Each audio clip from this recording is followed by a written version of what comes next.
Hello hello बच्चों, कैसे हो आप सभी लोग। आई होप आप सब लोग बहुत अच्छे होंगे और अपनी हेल्थ का भी बहुत अच्छे से ध्यान रख रहे होंगे। मैं हूं डॉक्टर सुरेश कुमार यादव और आज हम लोग डिस्कस करने वाले हैं अबाउट कोल। चैप्टर का नाम तो पता ही होगा ना, कोल एंड पेट्रोलियम। यस, उसी के हम लोग कोल की बात करने जा रहे हैं। ठीक है, तो पहला सवाल, कभी कोल देखा है? ऑफ कोर्स सभी ने देखा होगा, है ना। जो कपड़ा प्रेस करने वाला है वो भी कोल यूज करता है। शादियों में जाते हैं, तंदूरी रोटी खाते हैं, जिसमें तंदूर में बनता है वो भी कोयले से ही चल रहा है। ठीक है, और भी आप चाहें तो कुछ नहीं दिख रहा तो आप बाजार में जाके पूछ सकते हैं भैया कोयला है, तो वहां से भी आप देख सकते हैं अगर नहीं देखा हो तो। ठीक, तो सबसे पहले बात करते हैं अगर कोल के बारे में, तो कोल और petroleum both are example of fossil fuel. ये टर्म है, तो both are example of fossil fuel.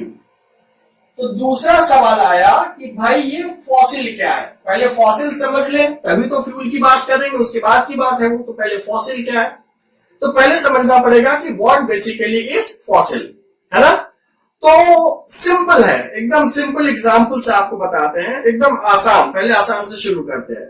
क्या कभी आप लोगों ने ये ऑब्जर्व किया है कि आपने एक साबुनदानी है, जो साबुन जिसमें आप रखते हैं, अगर हम ये डायग्राम बना रहे हैं, दिस इज सोप केस जिसमें आप साबुन रखते हैं। और ये थोड़ा पॉइंटेड हो गया, इतना पॉइंटेड नहीं होना चाहिए था। आप लोगों ने अगर ध्यान से देखेंगे तो ऐसे ही तो सोप केस होगा, है ना।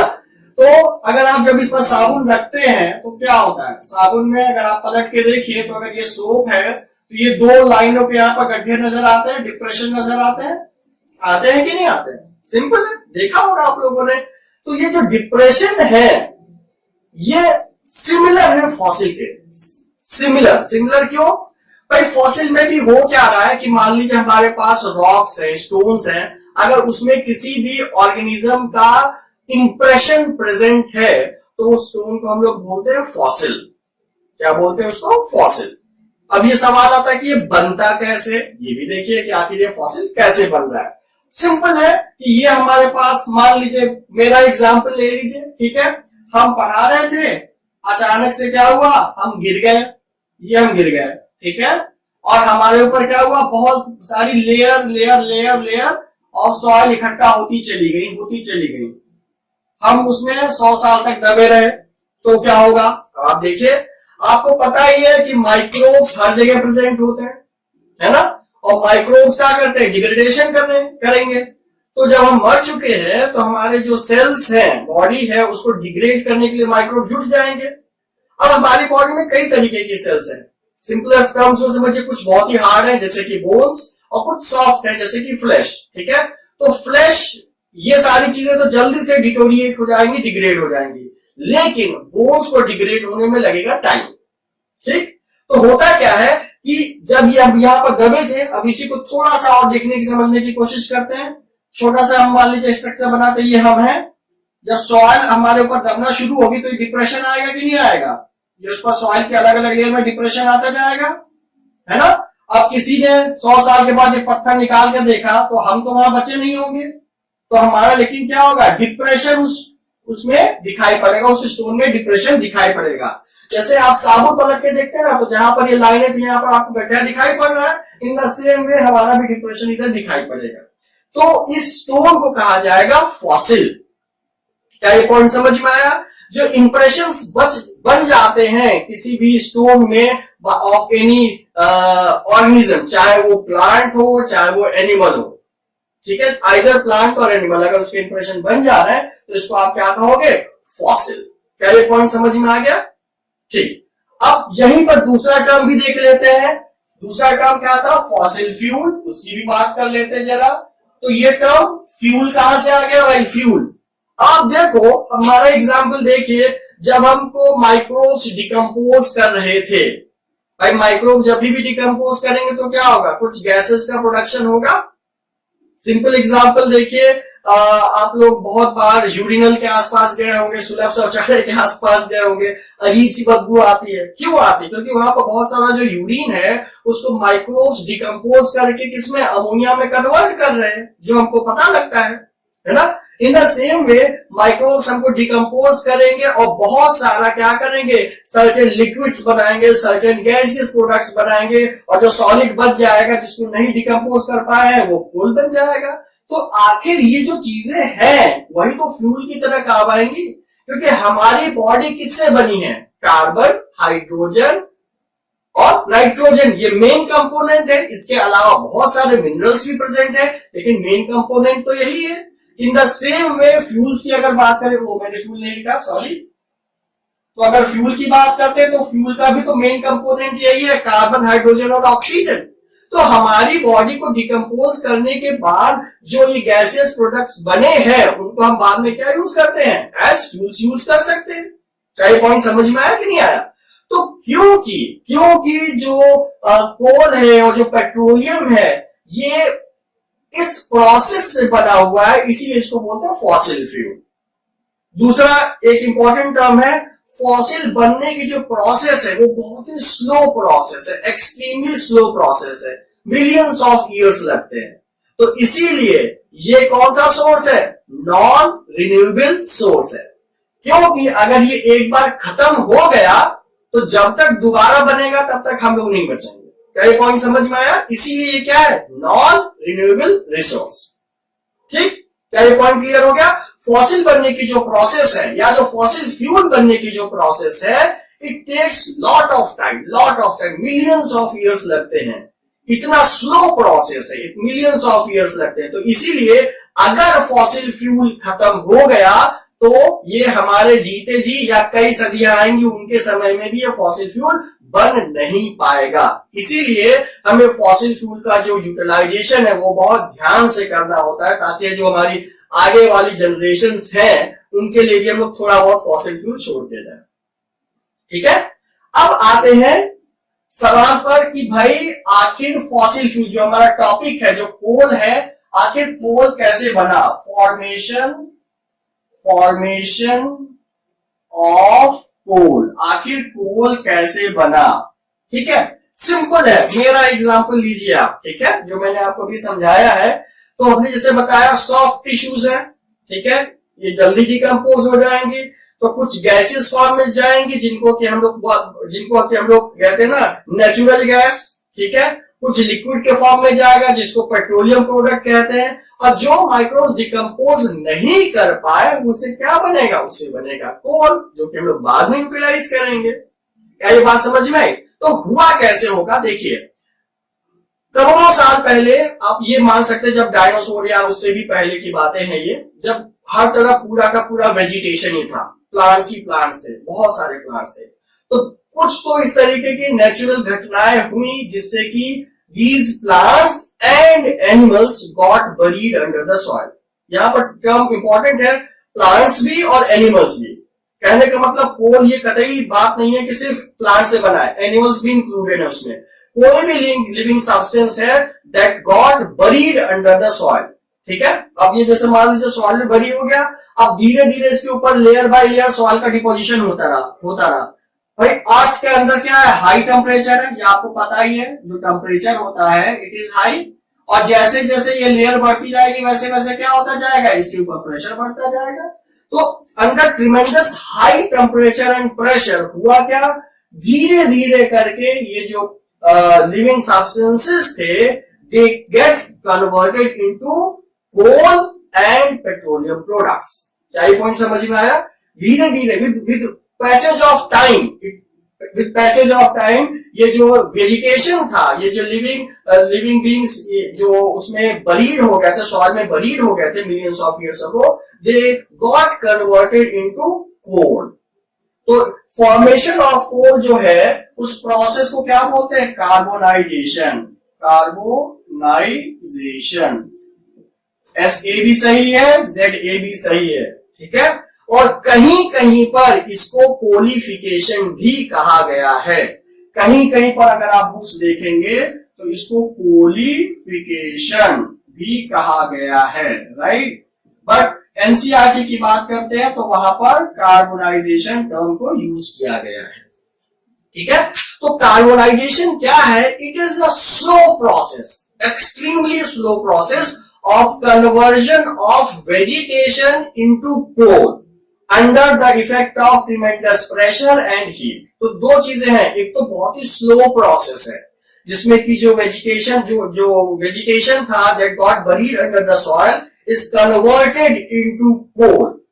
ठीक है, तो स्लो प्रोसेस, हाई प्रेशर और tremendous pressure, sorry, slow process, tremendous pressure, high temperature, and then it finally get converted into coal। क्या ये बात समझ में आई? इसीलिए जो क्वेश्चन पूछा जाता है ना कि why coal is a non renewable resource, भाई इसीलिए क्योंकि मिलियंस ऑफ ईयर्स लगे हैं, तो अगर एक बार सारा खत्म हो जाएगा तो क्या आप ये दोबारा बना पाओगे? Not possible. ठीक, क्या ये पॉइंट क्लियर हो गया? अब दूसरी बात पर आते हैं कि जो कोल है उसके बहुत सारे टाइप्स अवेलेबल है, टाइप्स ऑफ कोल। तो आई होप फॉसिल समझ में आ गया होगा कि आखिर फॉसिल क्या है। साबुन के ऊपर जो इंप्रेशन बन गए, ठीक है, सिंपलर है याद रखने के लिए, साबुन के इंप्रेशन को फॉसिल नहीं कहेंगे, लेकिन ये मैकेनिज्म सेम है। तो इंप्रेशन ऑन रॉक्स, जो रॉक्स में है, स्टोन्स पर जो इंप्रेशन है किसी भी लिविंग ऑर्गेनिज्म के जो कि मिलियंस ऑफ ईयर्स पहले बने होंगे, उनको बोला जाता है फॉसिल। ड्यूरिंग दैट प्रोसेस जो फ्यूल बना उसी को कहा गया फॉसिल फ्यूल। और coal and petroleum are example of fossil fuel. These are example of non renewable resource. क्यों? क्योंकि अगर ये एक बार खत्म हो जाएंगे तो मिलियंस ऑफ ईयर्स लगेंगे इनको दोबारा बनाने के लिए। ठीक है, कोलिफिकेशन या carbonisation, it is a slow process, extremely slow process, जिसमें कि जो बरीड वेजिटेशन है उसमें एनिमल्स भी इंक्लूडेड है, जो बरीड वेजिटेशन है that get converted into coal, इस प्रोसेस को हम लोग कार्बोनाइजेशन या कोलिफिकेशन बोलते हैं। ठीक है, तो चलिए कोल बन गया भाई। अब कोल बन गया तो अब बात कर लेते हैं कि टाइप्स ऑफ कोल, टाइप्स की बात कर लेते हैं ना कि कितने टाइप्स के कोल हैं। तो देखिए कोल को डिवाइड करने के लिए या कोल के टाइप्स को पढ़ने के लिए हमारे पास दो पैरामीटर हैं। ठीक है, कोल को पढ़ने के लिए या उसके वेरियस टाइप्स को पढ़ने के लिए हमारे पास दो पैरामीटर है, टाइप्स ऑफ कोल। ठीक है, तो पैरामीटर क्या है? देखिए सिंपल बात है, जरा हम वापस इधर जाते हैं तो जो सबसे नीचे होगा वो बहुत दिनों से पड़ा हुआ है, उस पर बहुत ज्यादा प्रेशर होगा, दैट मीन्स वो काफी डेंस होगा, उसका कार्बन कंटेंट बहुत ज्यादा होगा, और जिसका कार्बन कंटेंट ज्यादा होगा उसकी कैलोरीफिक वैल्यू ज्यादा होगी, है ना। तो जब भी हम लोग टाइप्स की बात करते हैं तो यहाँ पर दो पैरामीटर्स हैं जिनके बेसिस पे ये सारे के सारे जो डिवीजन है वो पैरामीटर्स क्या है? एक तो है परसेंटेज कार्बन, कार्बन कंटेंट, उसके हिसाब से आप उनको डिवाइड कर सकते हैं, और जो दूसरा होता है उसको बोलते हैं कैलोरीफिक वैल्यू, कैलोरीफिक वैल्यू। तो अभी बताएंगे कि कैलोरीफिक वैल्यू क्या होता है। पहले कैलोरी क्या होता है? कैलोरी तो यूनिट है हीट की, तो सिंपल वहीं से आप बता सकते हैं, अगर 1 kg सब्सटेंस को आप हीट करते हैं तो जितनी हीट एनर्जी आपको मिल रही है उसको बोलते हैं कैलोरीफिक वैल्यू। सिंपल। कैलोरी किसकी यूनिट है? हीट की या एनर्जी की यूनिट है ना? एनर्जी की यूनिट है, हीट की यूनिट है। तो जो किसी भी सब्सटेंस को या किसी भी सब्सटेंस के 1 kg को अगर आप बर्न करते हैं, 1 kg सब्सटेंस को अगर आप बर्न करते हैं तो जो भी हीट एनर्जी आपको मिल रही है वो उसकी कैलोरीफिक वैल्यू हो जाएगी। तो जितना ज्यादा कैलोरीफिक वैल्यू उतना अच्छा फ्यूल। तो ये सारी चीजें अभी हम लोग फ्यूल में भी पढ़ेंगे। अभी खाली अगर हम बात करते हैं टाइप्स ऑफ कोल में, तो कोल के आप 4 टाइप्स की बात कर सकते हैं। कोल जो होता है ये 4 टाइप्स का होता है। ठीक है, तो अगर हम बात करते हैं, पहला टाइप होता है दैट इज एंथ्रासाइट, एंथ्रासाइट। दूसरा जो होता है that is bituminous,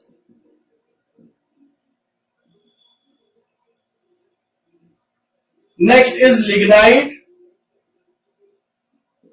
and fourth one is पीट, है ना।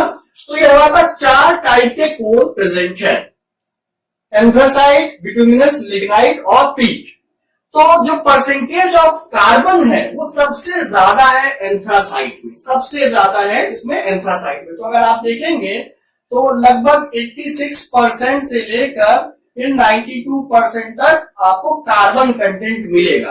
परसेंटेज अलग अलग बुक्स में वेरी कर रही हैं, तो आप जो भी आपके पास बुक है वो आप एक बार रेफर कर सकते हो। कहने का मतलब सबसे ज्यादा जो कार्बन कंटेंट है that is present in anthracite, that is present in anthracite. Anthracite के बाद जो सेकंड नंबर पर आता है that is bituminous coal, bituminous. तो ये 76 to 86% यहाँ पर प्रेजेंट है कार्बन कंटेंट, 76 to 86% जो है ये कार्बन कंटेंट है।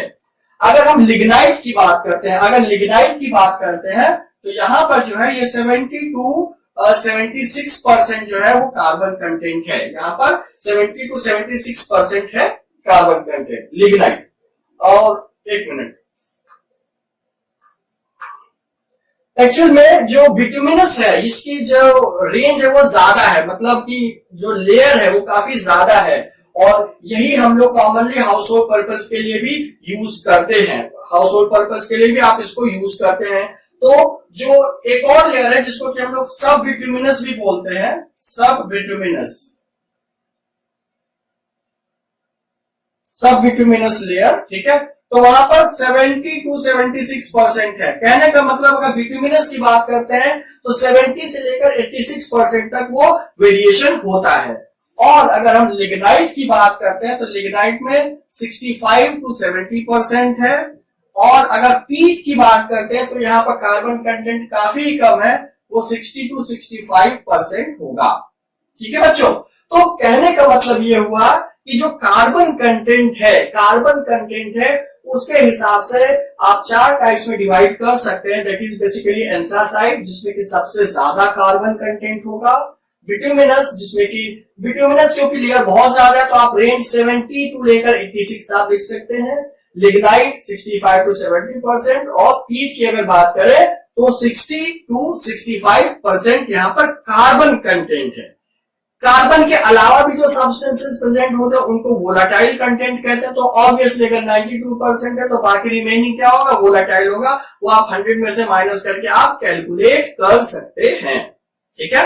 इसके बाद अगर हम लोग बात करते हैं कैलोरीफिक वैल्यू की, इसके बाद अगर बात करते हैं कैलोरीफिक वैल्यू की, तो देखिए जिसमें कार्बन कंटेंट जितना कम होगा उसकी कैलोरीफिक वैल्यू क्या होगी, उतनी ही कम होगी, उतनी ही क्या होगी, कम होगी। तो अगर हम बात करते हैं पीट की, तो पीट की जो कैलोरीफिक वैल्यू है वो 10 से लेकर 15 किलो जूल पर ग्राम है, 10 to 15 किलो जूल पर ग्राम। लिग्नाइट की अगर हम लोग बात करते हैं, लिग्नाइट की बात करते हैं तो यहाँ पर जो कैलोरीफिक वैल्यू है वो 15 से लेकर 30, 15 से लेकर जो 30 है किलो जूल, नहीं 15 से लेकर 20 किलो जूल, 20 किलो जूल पर ग्राम, 15 to 20 किलो जूल पर ग्राम, राइट। अगर हम बिटुमिनस की बात करते हैं, बिटुमिनस की बात करते हैं तो इसकी जो कैलोरीफिक वैल्यू है 30 to 35 किलो जूल पर ग्राम, 30 to 35 किलो जूल पर ग्राम है। इसीलिए हम लोग हाउस होल्ड पर्पस के लिए इसको क्या करते हैं, यूज करते हैं। और अगर एंथ्रासाइट की बात करते हैं तो इसकी जो वैल्यू है वो 28 से 30 किलो जूल पर ग्राम अवेलेबल है। अब आप सवाल ये पूछ सकते हैं कि भाई इसमें तो कार्बन कंटेंट सबसे ज्यादा है, फिर इसकी कैलोरीफिक वैल्यू कम क्यों है ना। ये एक इंपॉर्टेंट सवाल है क्योंकि बर्निंग के लिए और भी बहुत सारी चीजें रिक्वायर्ड करते हैं। हमने कहा ना इस पर बहुत ज्यादा डेंस है, बहुत ज्यादा डेंस है, तो ये जलाना ही बहुत मुश्किल काम है, मुश्किल से जल ही रहा है, इतनी आसानी से जल नहीं पा रहा है। इसी वजह से इसकी जो कैलोरीफिक वैल्यू होगी वो क्या होगी, कम होगी। इसीलिए जो एंथ्रासाइट है, एंथ्रासाइट जो है इंडस्ट्रियल यूज के लिए इसको यूज करते हैं, हाउस होल्ड पर्पसेस के लिए यूज नहीं करते हैं। देर में जलता है लेकिन देर तक जलता है, ये इंपॉर्टेंट चीज है, देर में जलेगा, देर तक जलेगा, ठीक है। बाकी जो बिटुमिनस है उसको आप घर में यूज करते हैं, डोमेस्टिक पर्पसेस के लिए यूज करते हैं। इसके अलावा आपका हो जाएगा लिग्नाइट और पीट। ये जो वेरिएशन है, ये जो डिफरेंट टाइप्स है उसके 2 मेन क्राइटेरिया है। एक आपका परसेंटेज ऑफ कार्बन है, कार्बन कंटेंट के हिसाब से आप उसको डिवाइड कर सकते हैं, और दूसरा होता है on the basis of calorific value, right. तो बच्चों ये अभी आपने कोल और उसके टाइप्स की बात की है। नेक्स्ट वीडियो में हम लोग डिस्कस करेंगे about destructive distillation of coal, क्या होता है, कैसे होता है, ये हम लोग नेक्स्ट वीडियो में डिस्कस करेंगे। Okay, till then stay fit, Stay healthy.